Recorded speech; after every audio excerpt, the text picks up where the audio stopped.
Well, of course. Enemies of the state, are you not? Floorwards, aren't you? Yes. Me the areas where they're hiding.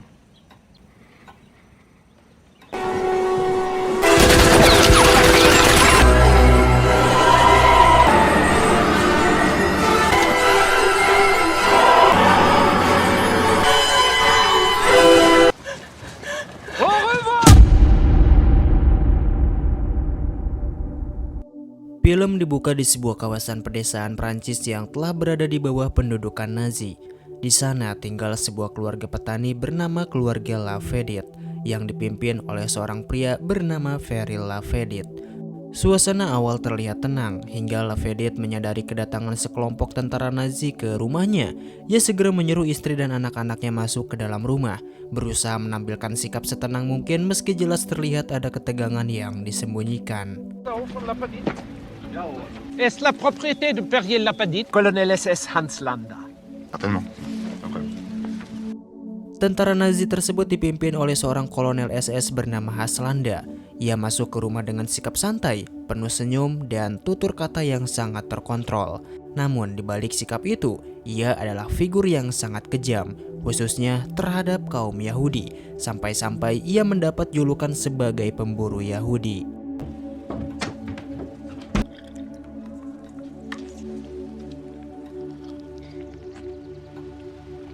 Je dis bravo, vu ce dont nous avons à discuter. Haslanda kemudian menjelaskan maksud kedatangannya. Ia menyampaikan bahwa pihak Nazi masih mencari sisa-sisa keluarga Yahudi yang bersembunyi di wilayah tersebut. Berdasarkan catatan yang ia miliki, sebagian besar keluarga Yahudi telah ditangkap, namun masih ada satu keluarga yang belum terlacak, yaitu keluarga Dreyfus, yang diketahui tinggal tidak jauh dari rumah Lafayette. Landa lalu menanyakan langsung kepada Lafayette mengenai keberadaan keluarga Dreyfus. Lafayette mengatakan bahwa ia mendengar kabar keluarga tersebut telah melarikan diri ke Spanyol untuk mencari perlindungan. Jawaban itu terdengar masuk akal, tetapi tidak cukup untuk meyakinkan Haslanda. Read the reports of this area. There's a slight duplication of effort. Patient, there were 4. Those were the Jewish families among the dairy farm. 4, except you heard about the Dreyfuses, Monsieur Lopin. Facts could be so misleading. Must have you heard regarding the... We heard the Dreyfuses. 9 or 10 or 19.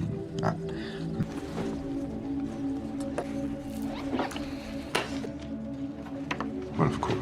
Sebagai seorang kolonel SS yang dikenal sangat cermat, Landa memahami betul bahasa tubuh dan perubahan sikap orang-orang yang sedang berbohong.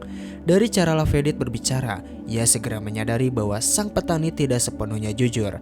Percakapan pun terus berlanjut. Tekanan psikologis semakin kuat, hingga akhirnya Lafayette tidak lagi sanggup menahan rasa takut dan rasa bersalahnya.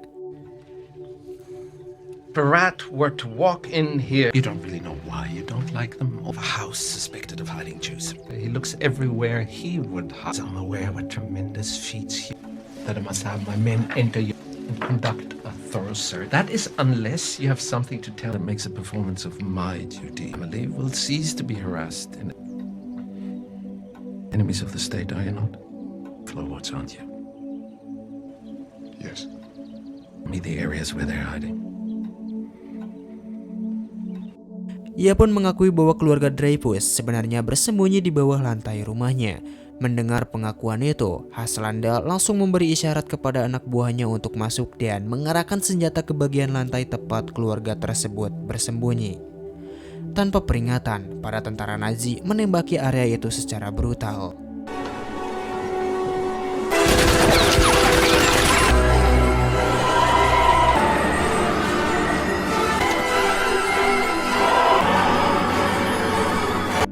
Keluarga Dreyfus pun tewas di tempat persembunyian mereka. Namun di tengah kekecewaan tersebut, satu orang berhasil meloloskan diri. Ia adalah Susanna Dreyfus yang berlari keluar rumah dengan ketakutan luar biasa. Haslanda sempat membidik Susanna dengan senjatanya, namun pada akhirnya ia justru membiarkannya pergi.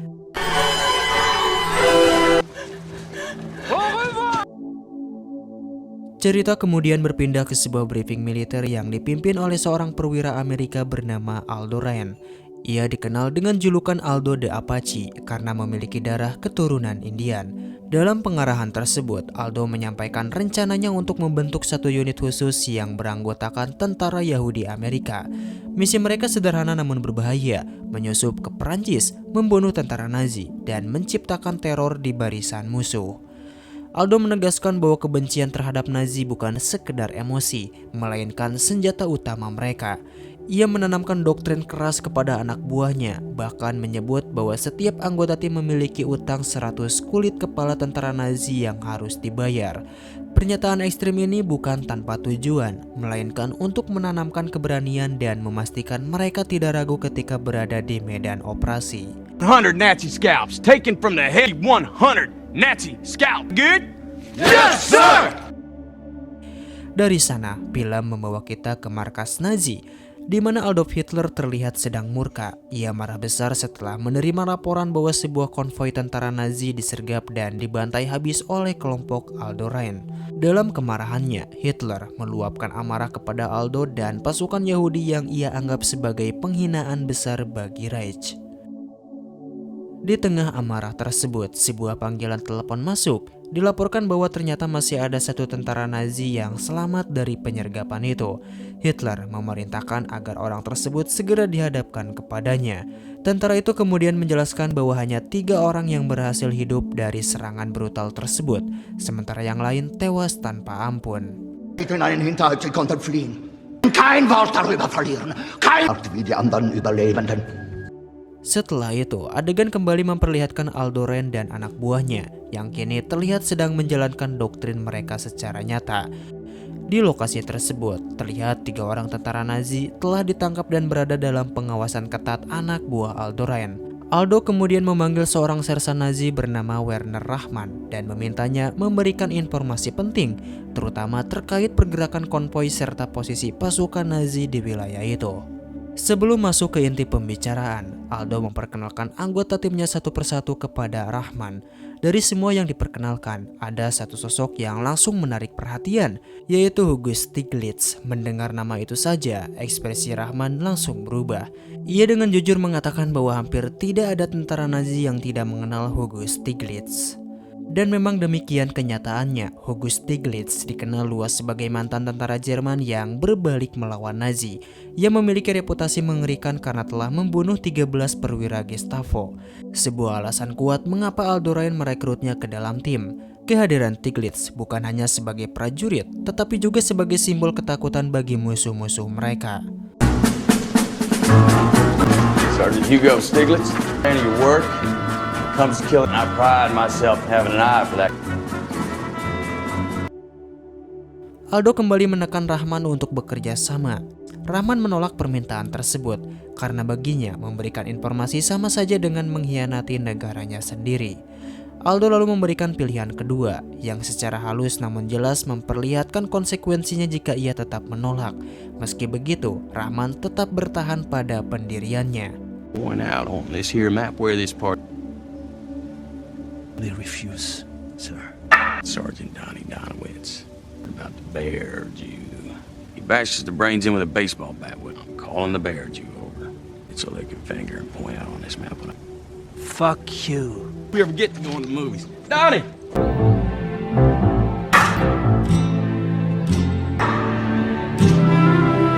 Situasi pun berubah ketika Donnie Donowitz, anggota kepercayaan Aldo yang dijuluki The Bear Jew, muncul sambil membawa sebuah tongkat baseball. Tanpa perlu banyak kata, Donnie meluapkan kemarahannya kepada sersan tersebut, memberikan pesan keras tentang apa yang terjadi jika menolak bekerja sama. Setelah itu, Aldo memanggil salah satu tawanan lainnya, namun tentara tersebut justru mencoba melarikan diri dan akhirnya ditembak di tempat. Tersisa satu tentara Nazi terakhir yang kini berada dalam ketakutan luar biasa. Dalam kondisi tersebut, ia akhirnya bersedia memberikan informasi mengenai rute dan jadwal konvoi Nazi. Setelah mendapatkan apa yang mereka butuhkan, Aldo memutuskan untuk melepaskannya. Namun sebelum itu, Aldo dan Donnie meninggalkan sebuah tanda permanen di dahinya berupa simbol swastika, agar identitasnya sebagai mantan tentara Nazi tidak pernah bisa ia sembunyikan. I'm gonna give you this something you can't take off. Lieutenant, you print? Cerita kemudian berpindah ke sebuah bioskop kecil di Paris. Di tempat inilah, Shosanna Dreyfus kini menjalani hidup barunya dengan identitas palsu bernama Emmanuel Mimiuk. Ia berhasil menyembunyikan masa lalunya dan bahkan menjadi pemilik sebuah bioskop, tempat yang kelak justru akan berperan besar dalam propaganda Nazi. Meski tampak memulai hidup dari awal, luka dan dendam terhadap Nazi masih tersimpan kuat dalam dirinya. Suatu hari, seorang prajurit Nazi bernama Frederick Joller mulai mendekati Shosanna. Ia terlihat ramah, sopan, dan berusaha membangun percakapan ringan. Shosanna menanggapinya dengan sikap dingin dan menjaga jarak tanpa mengetahui bahwa Joller bukanlah prajurit biasa. C'est un très joli nom. Frédéric Zoller, penseur cinéphile. Keesokan harinya, Joller kembali mencoba mendekatinya. Dari percakapan demi percakapan, Shosanna mulai menyadari bahwa Joller memiliki posisi yang cukup istimewa. Hingga akhirnya, Joller mengungkapkan bahwa dirinya adalah tokoh utama dalam sebuah film propaganda Nazi yang tengah diproduksi langsung di bawah pengawasan Joseph Goebbels, Menteri Propaganda Reich. Mendengar nama itu, suasana hati Shosanna langsung berubah. Semua kenangan tentang keluarganya yang dibantai oleh Nazi kembali muncul, membuatnya sulit menyembunyikan kegelisahannya. Meski berusaha tetap tenang, jelas terlihat bahwa masa lalu itu masih menghantuinya. Retrouvé dans le clocher d'une ville forte qu'un tireur embusqué appellerait un clocher, soldats ennemis. Combien vous en avez tué? 32 le troisième jour. L'histoire de guerre a attiré beaucoup d'attention. C'est un film sur vos exploits. La fierté de la nation. Est-ce que ce film sera ce chef-d'œuvre? Vedette de la fierté de la nation. Tout ira bien pour Joseph et vous-même. Tak lama berselang, saat Shosanna sedang memperbaiki bioskopnya, ia kembali didatangi oleh seorang perwira Nazi. Tanpa banyak penjelasan, ia diminta masuk ke dalam mobil dan dibawa ke sebuah acara resmi. Votre cinéma? Plaît. Je comprends pas. Qu'est-ce que j'ai fait? Di sana, Shosanna mendapati dirinya berada di satu ruangan dengan Joseph Goebbels dan sekali lagi bertemu dengan Frederick Joller. Dalam pertemuan tersebut, Joller menyampaikan keinginannya agar film propaganda yang dibintanginya diputar perdana di bioskop milik Shosanna. Namun Goebbels sendiri belum sepenuhnya yakin. Ia mempertanyakan apakah bioskop kecil itu memiliki fasilitas dan kualitas yang cukup untuk memenuhi standar propaganda yang ia inginkan. Meski sempat mendapat penolakan, Frederick Joller terus meyakinkan Joseph Goebbels agar film propagandanya diputar di bioskop tersebut. Goebbels sendiri tidak langsung setuju. Ia ingin melihat langsung kondisi bioskop itu sebelum menetapkan keputusannya. Je voulais lui annoncer. Ich habe einen Wechsel des Veranstaltungsortes nicht. Sie haben Logen? Vous avez 2, 2. Haben selbst gesagt, Sie wollen nicht, dass jeder scheinheilige Franzose... Wie viel hat der Zuschauerraum? Combien de places dans la... Drum kümmern müssen, den Saal zu füllen. Man wird sich um den Platz, dieser Abend ist für Sie gedacht.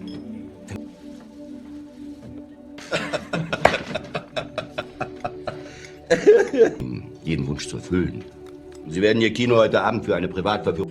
Di tengah perbincangan itulah, suasana berubah ketika Kolonel Haslanda tiba-tiba muncul di lokasi. Kehadiran Landa langsung membuat Shosanna terpaku. Sosok inilah yang bertanggung jawab atas kematian seluruh keluarganya di masa lalu. Kenangan pahit itu kembali muncul seketika. Namun Landa tampak tidak menyadari bahwa wanita di hadapannya adalah Shosanna Dreyfus yang dulu berhasil melarikan diri. Ia bahkan bersikap sopan dan santai, lalu memesan segelas susu untuk Shosanna sebelum memulai percakapan. Écoutez, je trouve ici, se fait-il que le jeune soldat et vous, un pour moi et un pour la demoiselle, un verre de lait? Encore 2 jours, j'ignorais l'existence du soldat. Qu'un client de mon cinéma, nous avons discuté. Qu'une raison de vous inquiéter. Permintaan sederhana itu justru terasa sangat mencurigakan. Susu menjadi simbol yang mengingatkan pada masa lalu Shosanna sebagai anak keluarga petani. Sepanjang percakapan, Landa terus menggali informasi dengan gaya khasnya, berbicara ringan namun penuh tekanan. Ia sangat piawai membaca ekspresi dan bahasa tubuh lawan bicaranya. Dari cara ia mengarahkan obrolan, muncul kesan kuat bahwa Landa sebenarnya menyadari siapa Shosanna sesungguhnya, meski tidak pernah mengatakannya secara langsung. Il était signalé que vous employez un nègre. Avec mon nom, ma tante et mon oncle depuis l'autre. Valable. C'est le meilleur. Chez un projecteur. On se tiendra effectivement dans votre... Qui actionnerait les projecteurs? Ce que je voulais vous demander. Bon, ça ne devait pas être important. Tak lama setelah itu, Landa meninggalkan tempat tersebut. Begitu ia pergi, Shosanna tidak lagi mampu menahan emosinya dan langsung menangis. Sementara itu, Joseph Goebbels melakukan peninjauan terhadap bioskop milik Shosanna untuk memastikan kelayakannya sebagai lokasi pemutaran perdana film propagandanya. Dari sinilah sebuah rencana mulai terbentuk di benak Shosanna. Ia melihat kesempatan langka untuk membalas dendam. Shosanna memutuskan bahwa pemutaran perdana film itu akan menjadi momen untuk menghancurkan para pemimpin Nazi, karena acara tersebut akan dihadiri banyak perwira tinggi, bahkan termasuk Adolf Hitler. Waktu persiapan yang dimiliki sangat singkat, namun Shosanna tidak sendirian. Ia bekerja sama dengan asistennya bernama Marcel, yang ternyata juga merupakan kekasihnya. Bersama-sama, mereka mulai menyiapkan rencana berbahaya dengan menjadikan bioskop itu sebagai pusat serangan. Besoin de matériel de tournage. Nous allons faire un film.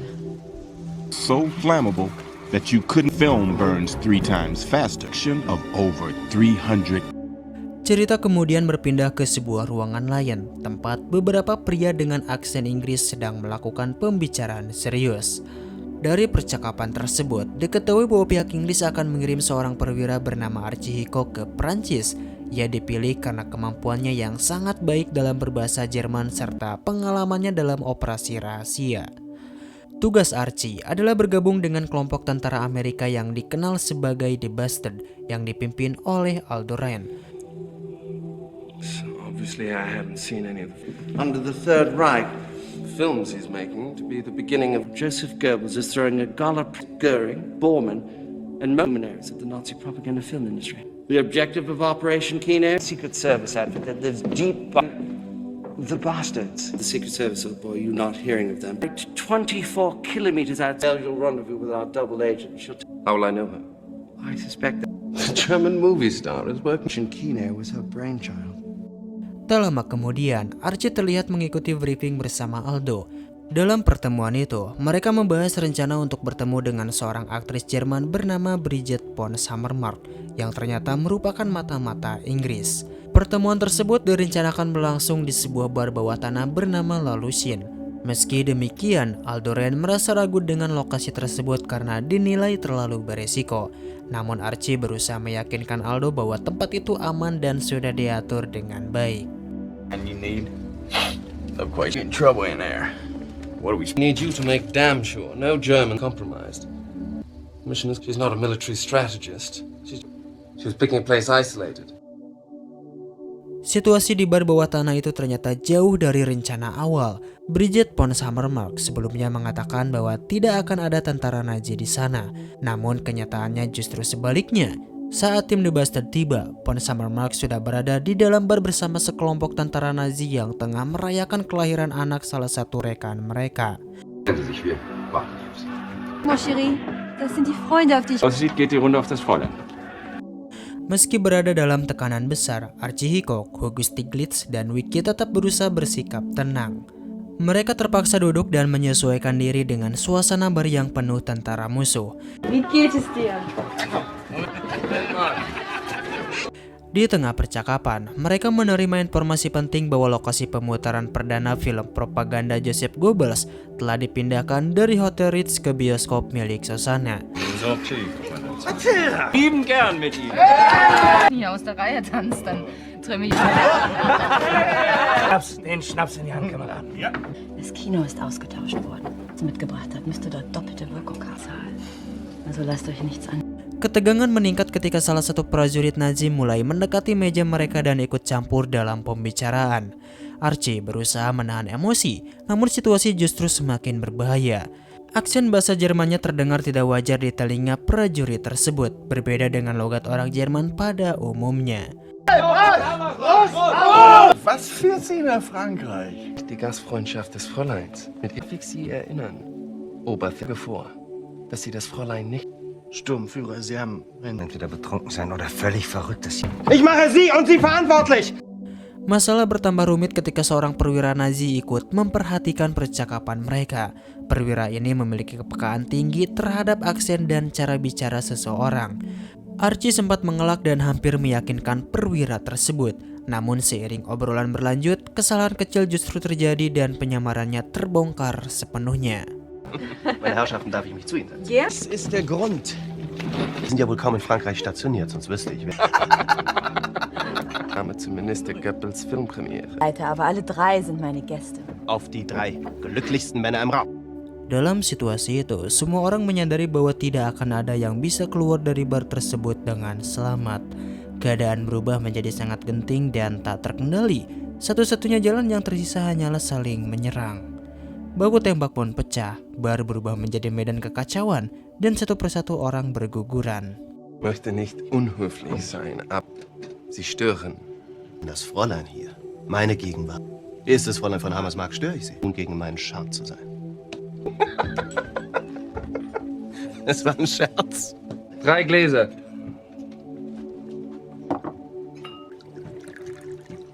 Das Reich. 1000-jähriges Reich. Im Affentheater. Meiner Walter. Die direkt, weil sie sich eben verraten haben. Dann sind wir zu zweit. Und ab jetzt sind wir zu dritt. Ein bisschen heikel zu sein, unsere Lage. Stehen und mit uns durch diese Tür hinausgehen. Das ist egal, was mit den anderen Leuten um Oberfeldwebel Wilhelm. Wir sind to your Nazi boss.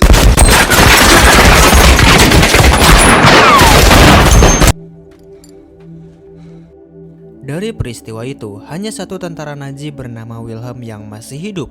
Namun sebelum sempat berbicara dengan Aldoren, Wilhelm ditembak oleh Bridget von Hammermark yang ternyata juga selamat, meski mengalami luka tembak di bagian kaki. I'm alive! Vereinlagt und unter die Spur! Who do you think?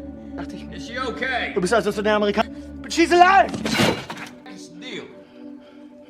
And we take the girl and leave. What do you say, Willie? We got some... I want to trust you. What choice you got, son? Hey, okay? Hey, Willie, what's with the machine? Got a deal, we trust each other. Trust no deal. All right, hell. Von Hammermark kemudian dibawa ke sebuah rumah sakit hewan untuk mendapat penanganan darurat. Di sana, Aldoren menginterogasinya dan menanyakan apakah ia sengaja menjebak timnya ke dalam situasi berbahaya tersebut.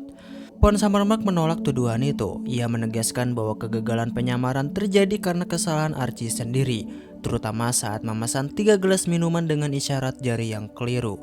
Dalam budaya Jerman, isyarat tangan untuk angka 3 berbeda dengan kebiasaan di negara lain, dan kesalahan kecil itulah yang memicu kecurigaan. Englishman. We order 3 glasses. Germans did notice it. Akibat insiden di bar, Archie, Tiglitz, dan Wiki tewas, padahal merekalah anggota tim yang benar-benar fasih berbahasa Jerman. Kondisi ini memaksa Aldoren memutar otak untuk tetap menjalankan misi menuju pemutaran film propaganda Nazi. Pada akhirnya, ia terpaksa membawa Donny Donowitz dan Omar Ulwer, meski keduanya tidak menguasai bahasa Jerman dengan baik. Dalam keadaan mendesak, mereka memutuskan menggunakan bahasa Italia. Pilihan ini dianggap masuk akal, mengingat Jerman dan Italia saat itu merupakan sekutu, sehingga kehadiran perwira Italia tidak akan terlalu mencurigakan. Fuck a duck! What are you thinking? Means you're getting us in that premiere. How do you expect me to walk the red carpet? He's gonna wrap it up in a cast. Fill you up with morphine till it's coming out. Americans speak any. Have a good ear for Italian. Is that the plan? That sounds like shit. What else we gonna do? Go home? Well, I speak to most Italians. I don't speak Italian. Most, so he'll be your Italian cameraman. Sementara itu, di lokasi bar bawah tanah, Kolonel Haslanda tiba untuk melakukan penyelidikan. Dengan ketelitian khasnya, ia segera menemukan petunjuk penting, sebuah sepatu milik Brigjen von Hammermark dan sehelai tisu yang bertuliskan tanda tangannya. Sebelumnya, von Hammermark sempat memberikan tanda tangan kepada salah satu tentara Nazi yang sedang merayakan kelahiran anaknya. Dari temuan itulah, Landa langsung menyimpulkan bahwa von Hammermark adalah seorang pengkhianat. Cerita kemudian sampai pada hari pemutaran perdana film Nasenpride, sebuah film propaganda Nazi karya Joseph Goebbels yang dihadiri langsung oleh Adolf Hitler. Di dalam bioskop, Sosana telah menyiapkan rencana balas dendamnya. Nous fait développer ces images-là.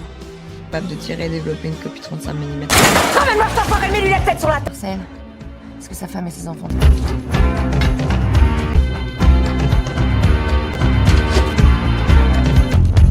An ageless judgment Ruangan itu dipenuhi perwira tinggi Nazi dan Kolonel Haslanda juga hadir seperti biasa, mengamati situasi dengan tenang. Nach der heutigen Premiere, da haben wir einen neuen... Wunderbaren Film zu drehen. Es ist mir eine große Freude.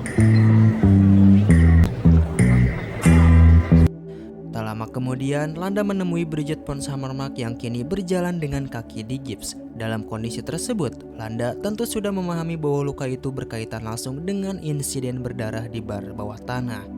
Haslanda kemudian berhadapan langsung dengan Aldorain dan anak buahnya. Di hadapannya, mereka menyamar sebagai orang Italia dengan nama Enzo Gorlomi, Antonio Margaretti, dan Dominic De Coco.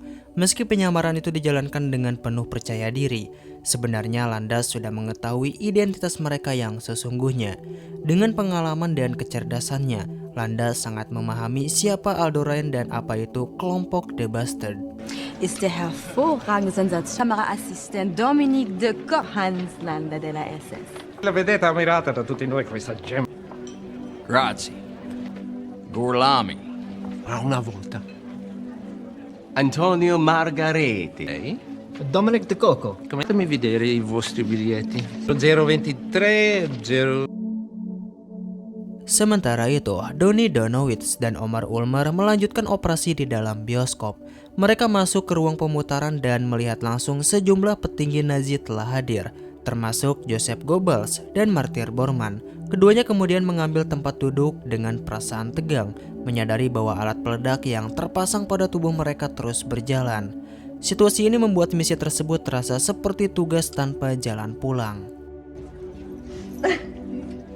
Faut que je descende sympathiser avec les cheveux. La bobine 1 est dans le premier projecteur et la 4 est encore dans sa boîte. Notre film arrive à la 4e. Dans mon signal. Di sisi lain, Haslanda meminta waktu khusus untuk berbicara dengan Bridget von Hammermark. Ia membawanya ke sebuah ruangan tertutup dan mulai mengajukan pertanyaan demi pertanyaan. Interogasi itu berlangsung tenang namun menekan. Hingga akhirnya Landa membuka kedok pengkhianatan von Hammermark. Tanpa ragu dan seolah sudah merencanakannya sejak awal, Landa mengakhiri hidup sang aktris sebelum ia sempat berbuat apapun.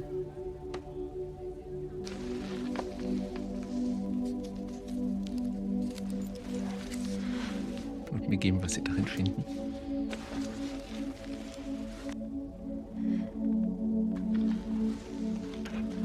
Darf ich? You must swear it.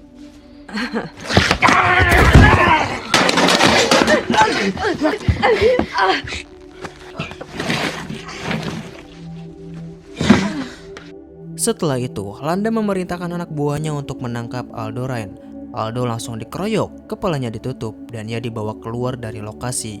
Ia kemudian dimasukkan ke dalam sebuah truk dan dibawa ke tempat lain. Lieutenant Aldorain, I presume? Yes, you're now in the hands of the SS.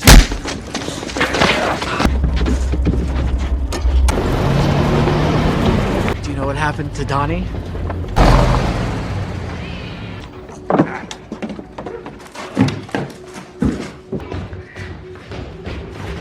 Di sana, Aldo mendapati bahwa salah satu anak buahnya, Jutivik, juga telah lebih dulu ditangkap.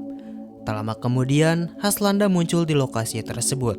Dengan sikap santai, ia menjelaskan bahwa dirinya telah mengetahui seluruh rencana yang disusun Aldo dan timnya.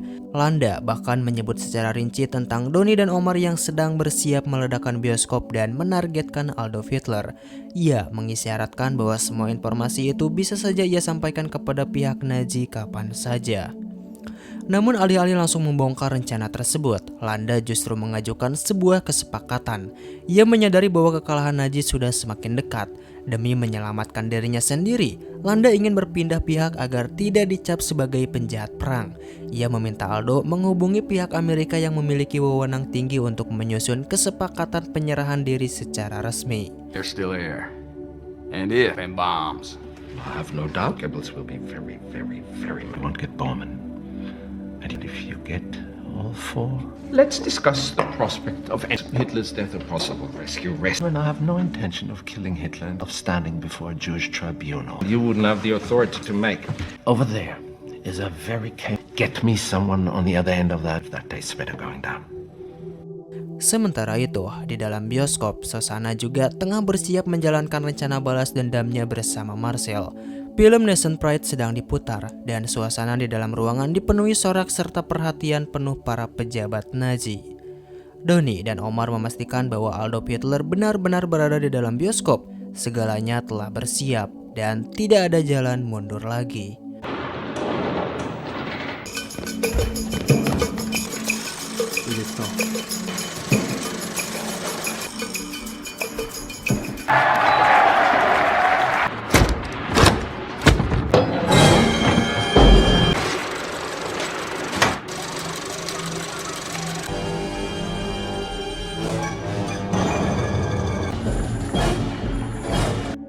Di tempat lain, Haslanda melakukan komunikasi dengan pihak militer Amerika. Dalam percakapan tersebut, ia mengungkap banyak hal mengejutkan. Landa mengklaim bahwa selama ini ia telah memainkan perannya dengan sempurna sebagai kolonel SS, meyakinkan para petinggi Nazi akan kesetiaannya. Pernyataan ini menunjukkan bahwa sejak awal ia selalu memikirkan keselamatan dirinya sendiri. Atas perintah pihak Amerika, Aldo Raine diminta membawa Haslanda beserta satu orang asistennya menuju garis depan pasukan Amerika. Dengan demikian, Landa secara resmi akan menyerahkan diri dan berpindah pihak. I look forward to seeing you face to face. Upon crossing our lines, Colonel straight to me for debriefing.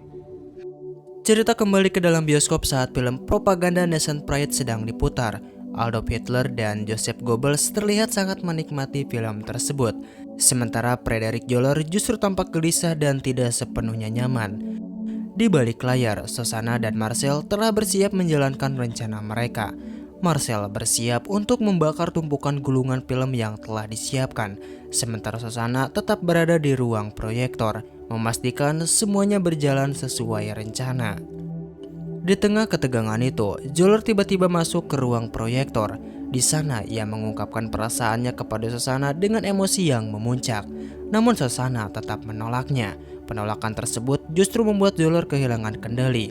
Kata-kata yang ia ucapkan berubah menjadi penuh kemarahan dan tekanan. Dalam situasi genting itu, Shosanna berusaha berpikir cepat. Ia meminta Zoller untuk mengunci pintu.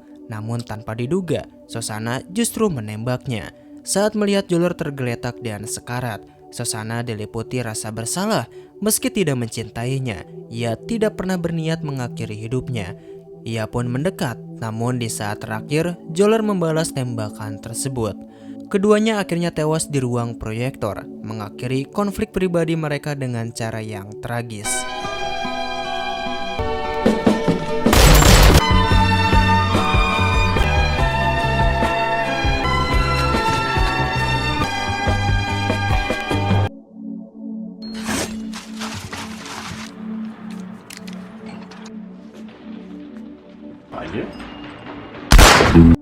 Sementara itu, film tetap terus berjalan hingga mencapai adegan yang telah direncanakan Shosanna. Tiba-tiba, tayangan di layar berubah. Wajah Shosanna muncul dan menyampaikan pesan tentang pembalasan atas kejahatan yang telah dilakukan Nazi. Pesan itu langsung memicu kepanikan di dalam bioskop. Pada saat yang sama, Marcel menyalakan api dan membakar gulungan film yang mudah terbakar. Api dengan cepat menyebar, membuat suasana berubah menjadi kacau. Ketika Hitler dan Goebbels berusaha keluar dari ruangan, mereka langsung dihadang oleh Donny Donowitz dan Omar Ulmer yang telah bersiap di balkon. Keduanya melepaskan tembakan ke arah panggung utama, dan Adolf Hitler akhirnya tewas di tempat. Tak lama kemudian, bom waktu yang mereka bawa meledak dan menghancurkan seluruh bangunan bioskop, mengakhiri malam propaganda itu dengan kehancuran total.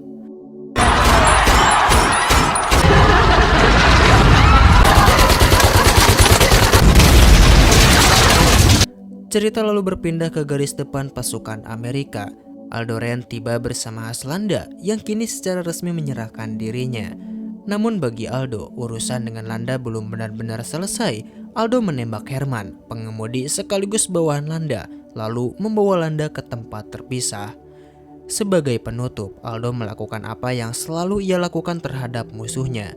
Ia meninggalkan tanda permanen di dahi Haslanda, sebuah penanda yang tidak akan pernah bisa disembunyikan, sekaligus menjadi simbol akhir dari perjalanan panjang penuh tipu daya dan pengkhianatan. Dan film pun selesai. Semoga dapat diambil pelajarannya, dan sampai jumpa di alur cerita seru selanjutnya. Some looking SS uniform of yours. That's what I thought. Wear a goddamn uniform for the rest. I think this just might be my master.